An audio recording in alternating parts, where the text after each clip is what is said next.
Namaste. Thank you very much for inviting me to speak on a topic that is very, very close to my heart, that topic that I um, almost live.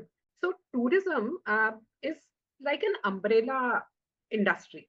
It can showcase every other aspect of the country, be it business, be it culture, be it history, be it heritage, be it spirituality, be it anything. It's like an music, art, culture, anything, even handicrafts, even your ancient techniques like your weaving techniques or your brass making techniques, or even your new techniques, drone making techniques. Why not?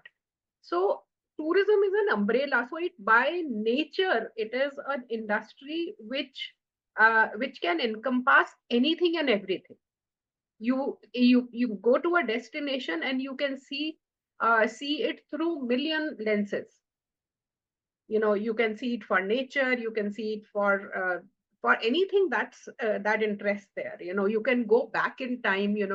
Places like India have been lived for, we don't know, thousands of years. Let's take the city of Delhi where you live. You can find Mahabharat era spots in Delhi, and you can find very futuristic spots in Delhi, and everything in between. So you can have a lot of time and space travel that you can make people do.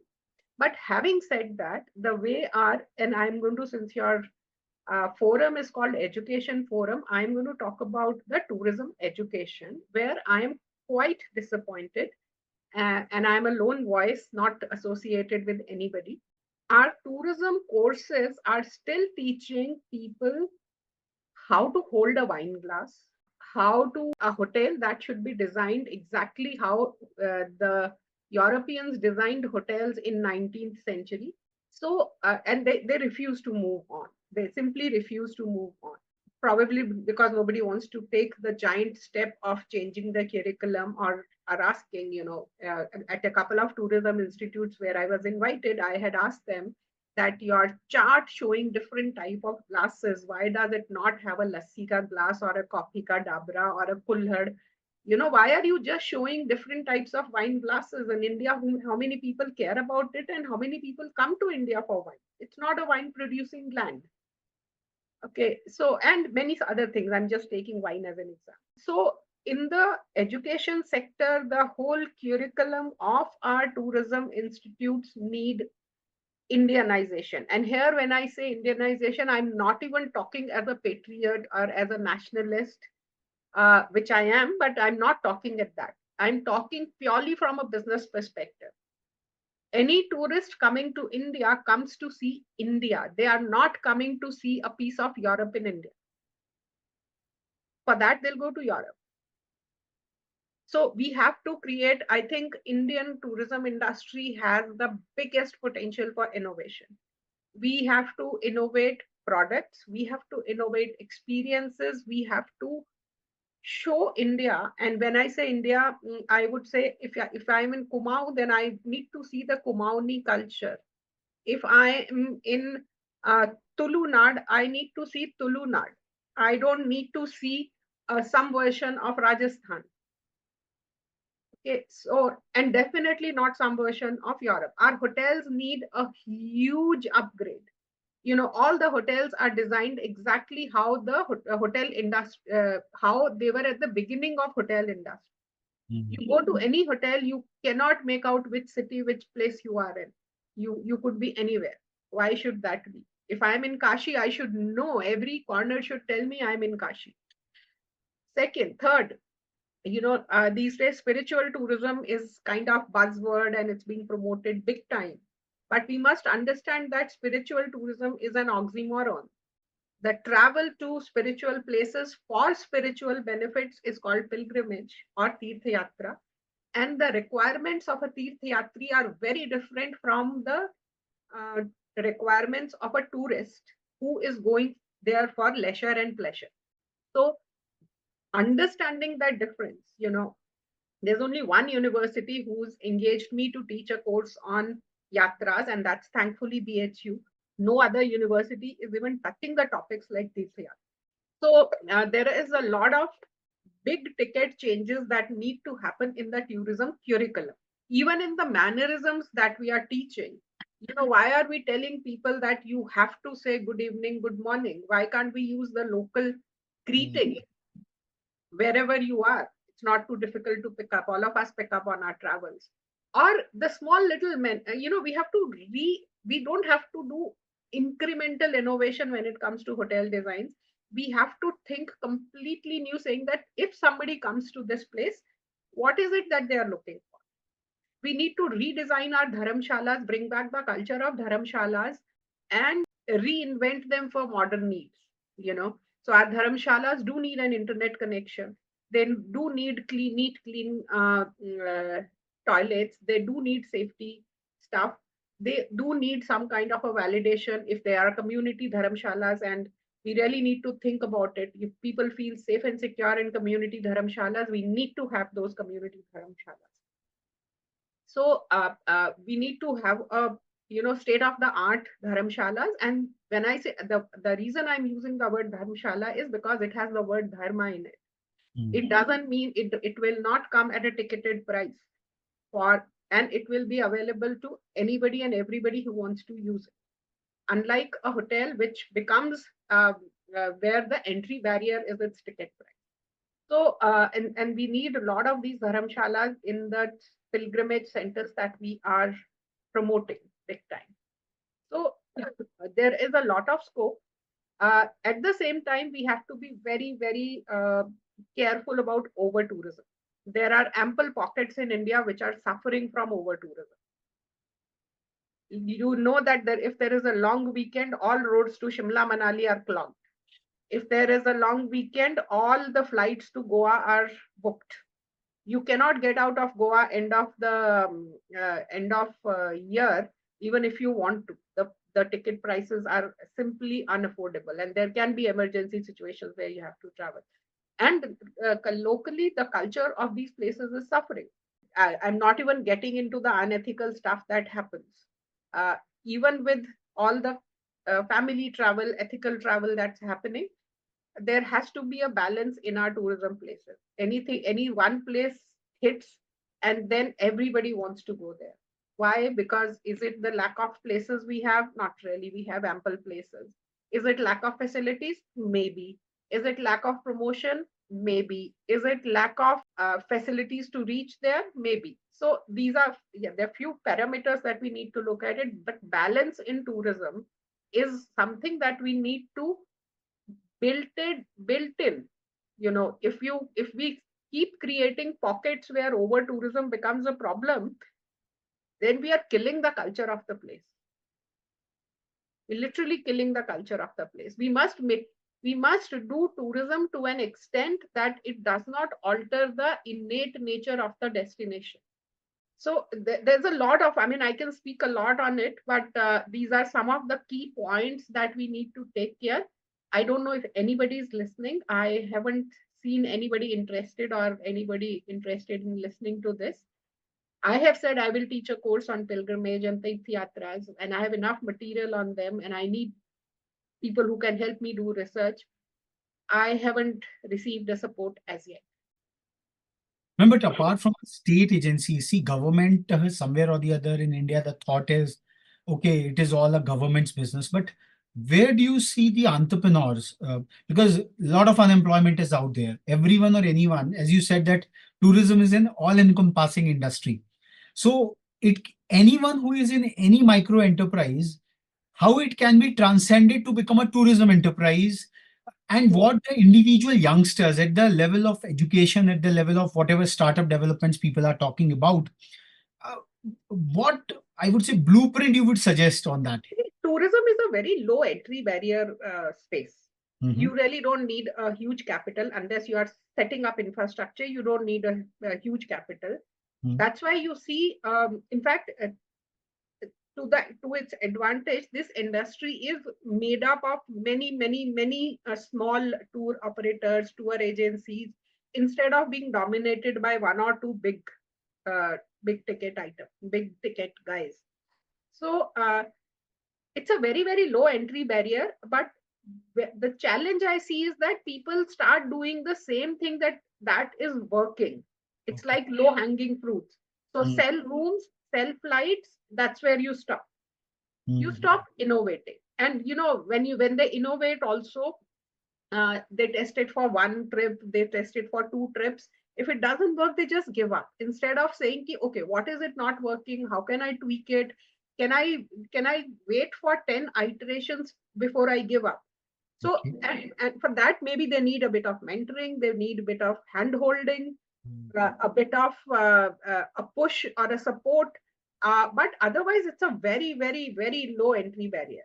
The reason I was talking about the bigger thing is because unless there is a structural change, Mm. the small entrepreneur will not be able to make a big dent. Mm. They will continue to do the same thing. So, and that's what they are doing. Mhm. So Okay. there are enough things you can do, like a city like Delhi, Bombay, Bangalore, Calcutta, or even our top 50 cities, because our 50th city is also a big enough city. We don't have walking tours. I mean, if I say we don't have, you'll come out with one name. In Delhi, maybe 10 people do it. But Delhi, in easily 100 people can do it. 100 to 200 people who will further employ maybe 10, 20 people can easily do it. Walking trails, you can do it. You can curate experiences that people would love to have. If I today come to Delhi and I want to see, let's say, a Kathak performance, Mhm. I don't have a venue. I mean, it has to be coincidental that it's happening somewhere and I come to know of. We don't even have information portals which tell us exactly what is happening where and when. Mhm. A small country like Sri Lanka, they have such a beautifully packaged, a song and dance musical program which showcases all their culture. And every website of their, every tour operator of theirs will tell you about it. It's easy for you, and they make it this way that you travel through the day, and an evening when you want to relax, you can sit back and enjoy the program.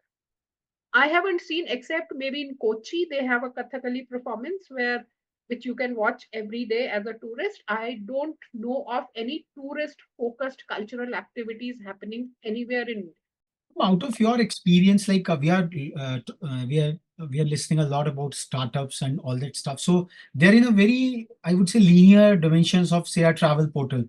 Yes. They're merging, or hotel reservation portals. But tourism is a multifaceted experience which has to juxtapose everything. So So how if can. you look at all the portals, Mm. basically, essentially, what a travel agent is doing offline, that has gone online. Mhm. Incidentally, tourism portals are the biggest e-commerce portals. I mean, Mm. in terms of e-commerce percentage, the travel is the biggest, has the biggest pie, because flights are all booked online, trains are all booked online, hotels are all booked online. So that part they have done. But are they really innovating? Is one portal different from others? Mhm. They are essentially competing on price Mhm. or inventory. They are not competing on. Can you say that a Make My Trip is better than Clear Trip is better than Ease My Trip is better than this? No. True. I would like to come in here, ma'am, that you've raised a very, very important point about the tourism portals. I mean, we see Incredible India, the state governmental portals. And but information about the cuisine, the dresses, the dance, the folklore, the music, the culture, the spirituality, something which is a combination, a complete comprehensive vision, and a kind of an image of the Yes. place. State needs to be presented, and that's a very, very That has to be done. For example, let's say now Ayodhya is going to be a big tourist destination. Now, yes, the temple is built, a lot of infrastructure will be built, every hotel chain is there. But what I want as a devotee, or even as a curious traveler, is that should be able to go and listen to Ram Katha there. I should be able to watch a Ram Leela there. Mm. So I'll tell you my experience about 5 years back, in Kurukshetra. Now they've developed, a lot of concrete has been put there. Literally ugly concrete has been put there. But you can't find a copy of Bhagavad Gita there. And they celebrate a huge Gita festival, when people from all over the world have flown there and a lot of hoo-ha is made. But on the other days, you can't find a copy of Bhagavad Gita there. Remember, Why? It should be full of Gita everywhere. Mhm. So what you are talking about, these are the manifestations of a living society. कि I'm जहाँ saying पर जी, I'm talking about soft infrastructure. Mhm. So you're building hard infrastructure because that shows, it's easy to make. A lot of people would say, that's where the money is made by everybody. So you just create some hard infrastructure and leave it there. But hard infrastructure is dead unless there is a accompanying soft infrastructure. But then how to develop that soft infrastructure? Because the bottom of the pyramid society, which was living that, because that is the living experience which people are witnessing, not very many business models for support, economic support for them has been there. The traditional folk singers, perhaps, they are reducing for that matter. So what do you think should be the So strategy? that is what the entrepreneurs need to play the role of a typical bania. Mhm, So mhm. you look at these things as product, package Okay. it, work with the traditional artists, and be a connector to the tourist. Mm. Okay. What does a typical trader do? You identify a product and you help it reach the person who needs it. It's a Mm. basic bania model. Mhm, mhm.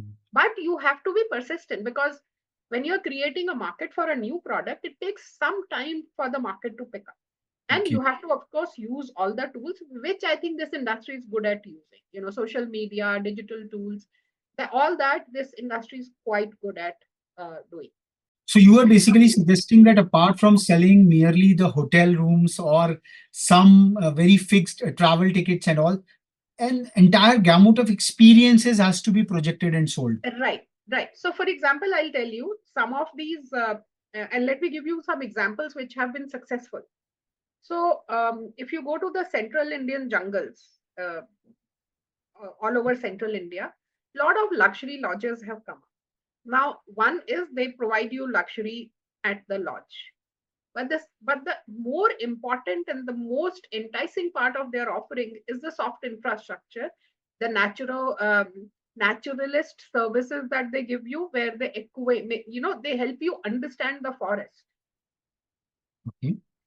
So I have a feeling, and this is just a gut feel, that this uh, blind consumption based tourism, where you are just saying, come to our hotel, don't step out of our hotel, or spend all your money in our hotel and go back, may not have too long a life.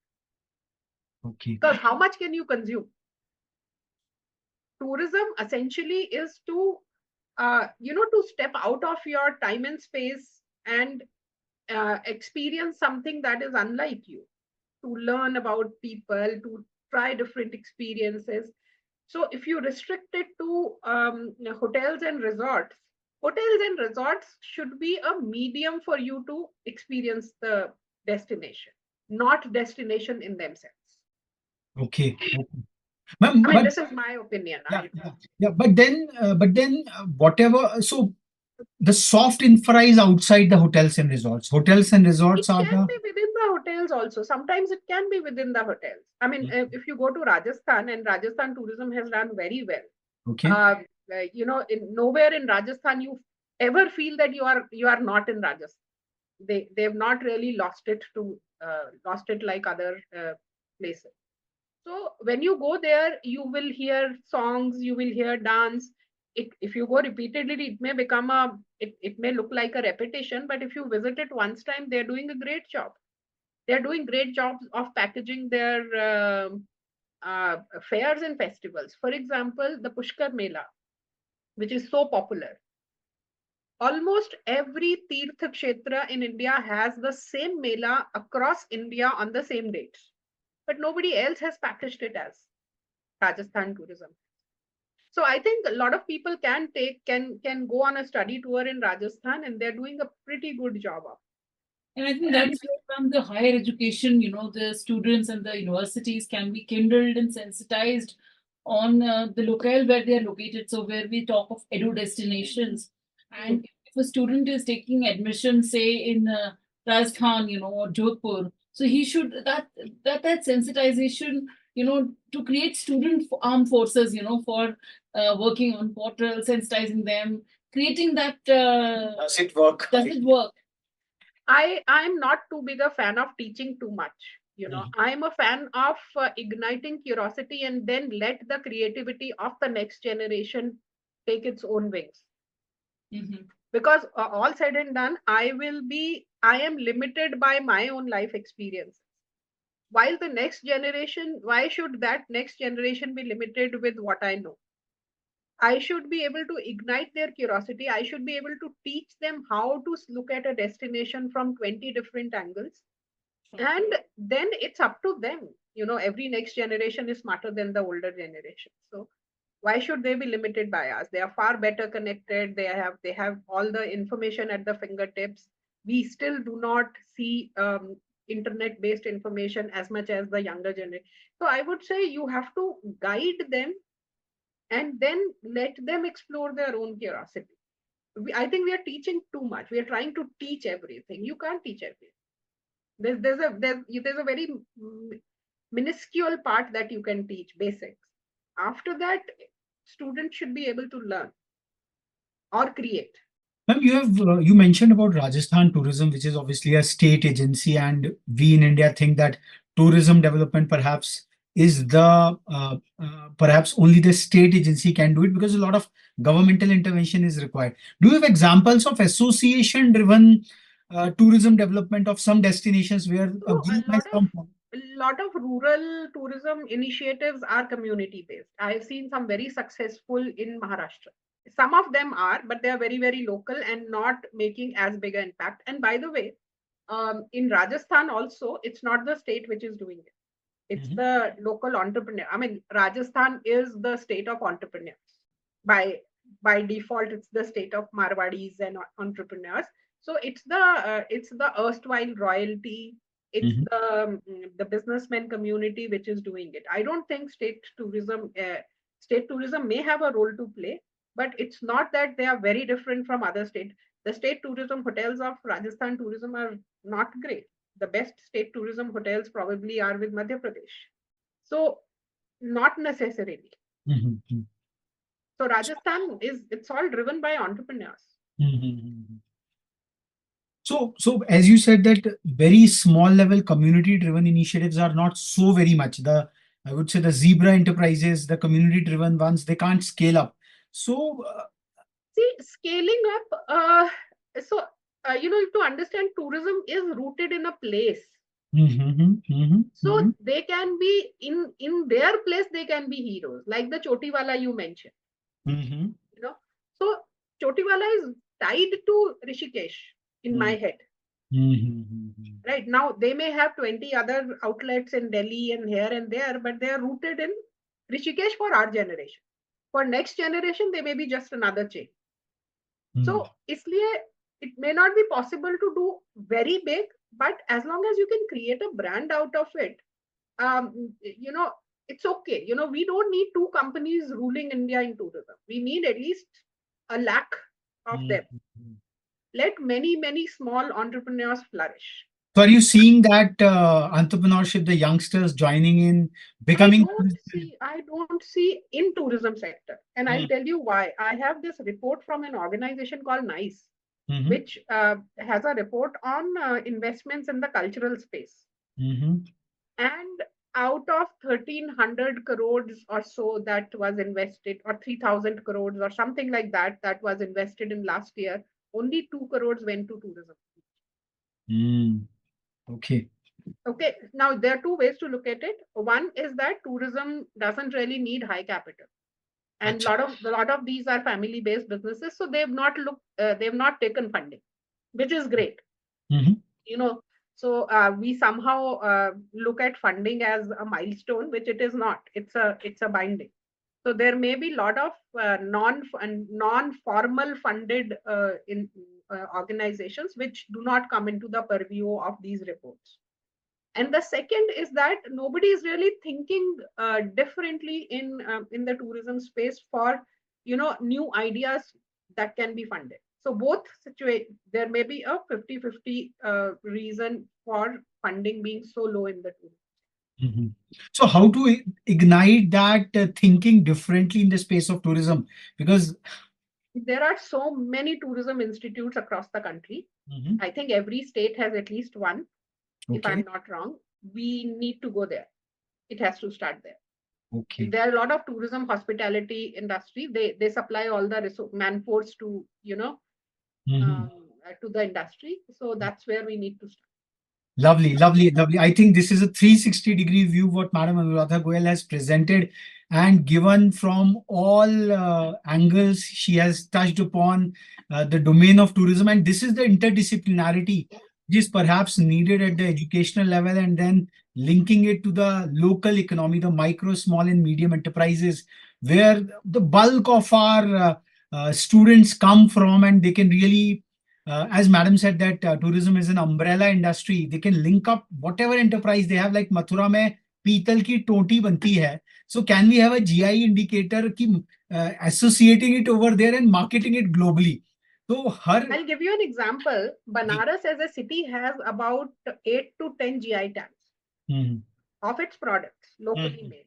Hmm But if you have to go and find those 10 products, you will not be able to find, hmm except maybe sarees and nothing else. More than half of them, you will have a difficult time finding. And tourist has a limited time in the destination. They don't have all the time to go yes. searching for it. But with this, I would like to ask upon एक बहुत बड़ी समस्या है, and before I ask this, I would like to welcome Professor Premrat to the session, and we would be having Madam Megha Balani's session quickly. So, ma'am, एक जो दिक्कत है कि tourism में everyone is a very small player. The state has its own infrastructural issues, the larger governance issues, and so forth. There is no interim agency to network. There is a within the spree of competition, the collaborative, the collective branding, the collective efforts, they are competing for their small chips, but they are not able to collaborate to create a collective out there. So, how to I don't accentuate agree. that? I don't agree. There is a event called Sate that happens around this time of the year in Delhi, which is a huge event. Tourism agencies, anybody who's anything to do with tourism comes there and they network. And this is an industry which is network driven. Unless you have networks, you can't sell. If I Mhm. have to, you have to work with you. You are my agent in Delhi. I have to work with you. So this is a very high network wala industry. So, and there are enough forums. There is a tour operators association. There are Sate. There is this. There is that. But because most of the people entering are these people who have low entry barriers, who've not really educated, not really thought too much, none of them is thinking innovative. Okay, You okay, go to those forums, all they say, आप हमारा कमरा बेचोगे कितने में, चलो rate discuss करते हैं. That's okay, all they are interested in. If okay, anything beyond that, they are not even interested in talking. okay, okay, So okay. the innovation is what is missing. The forums are all there. Mm-hmm. Got it, got it, got it. I think, thank you so much, ma'am, for illumining this World Education Forum, and especially from a industry which is ubiquitous, which is present, like the manufacturers of the Nainital candles to whatever is small manufacturing, the Vishwakarmas, the artisans, and to the higher ups who are creating like multi-crore resorts and hotels.